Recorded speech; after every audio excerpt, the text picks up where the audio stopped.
أعوذ بالله من الشيطان الرجيم. بسم الله الرحمن الرحيم. الحمد لله رب العالمين، والصلاة والسلام على أشرف الأنبياء والمرسلين سيدنا مولانا رسول الله محمد صلى الله عليه وسلم. بعد, ndugu yangu nikukaribishe tena katika mwendelezo wa darasa zetu huru.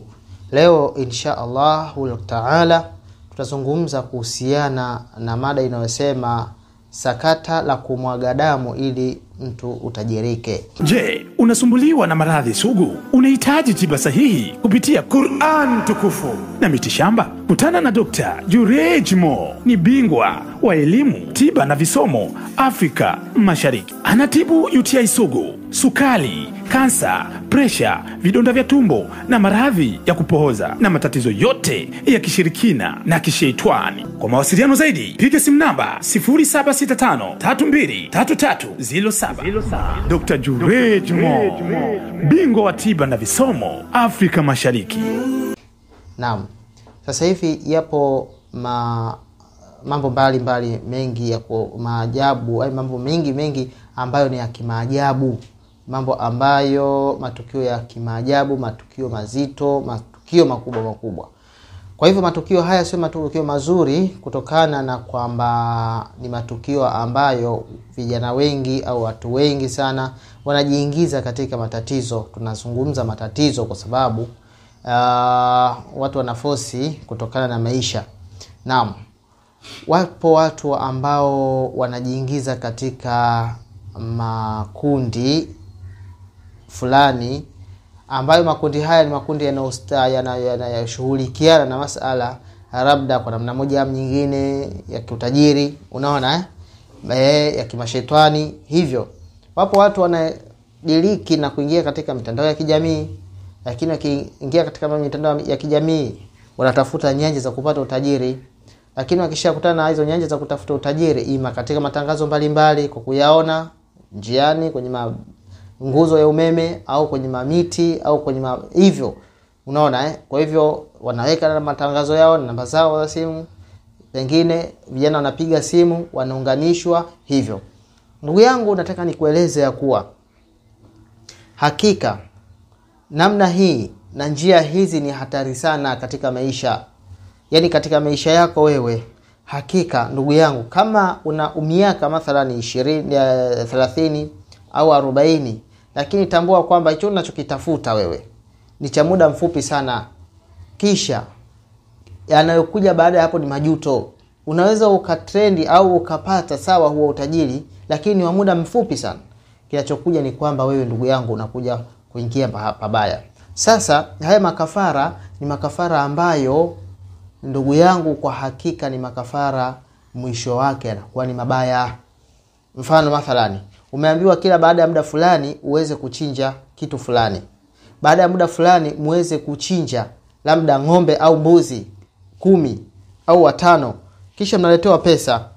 Ima katika chumba unaletewa pesa, au mnaletewa pesa katika mazingira ya hicho unachojishughulishia nacho.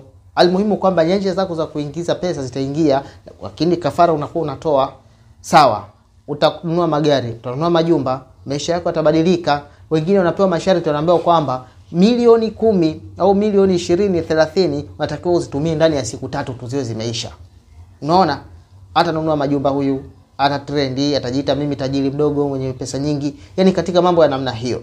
Lakini na kuwashawishi watu wengine waweze kuingia katika hayo mambo. Ndugu yangu, hakika njia ni mbili tu. Njia ni mbili. Kuna njia ambayo imenyoka na kuna njia ambayo imepinda. Njia ambayo imepinda inajionyesha iko wazi kabisa.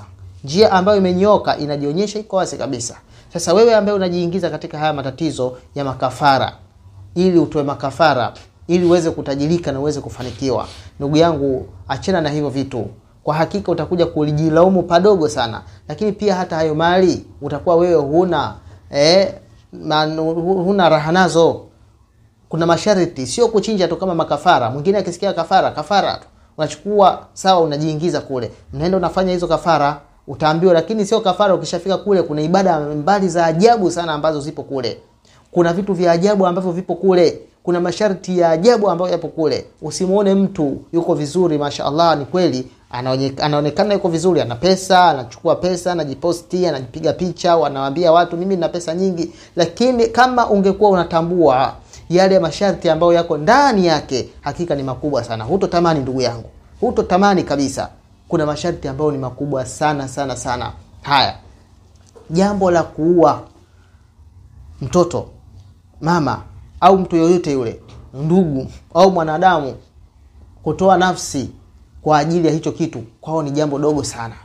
Watakuambia, maana yake zamani walikuwa wana masharti yao yalikuwa ni magumu, kwa maana ya kwamba ni kwamba lazima uamini kwamba kama ni katika hivyo vyama na katika hizo ibada, hutakiwi uingize ibada nyingine, na kama kuna mambo mengine unayofanya, hutakiwa ufanye mambo mengine. Lakini sasa hivi wamebadilisha, kutokana na utandawazi, utafanya jambo lolote lile utafanya, isipokuwa ni kwamba kuna siri ambazo sasa hizo hutakiwi kuzitoa kwa namna moja. Lakini kama ni kutoa damu na kama ni kutoa makafara, utakuja kutoa kafara.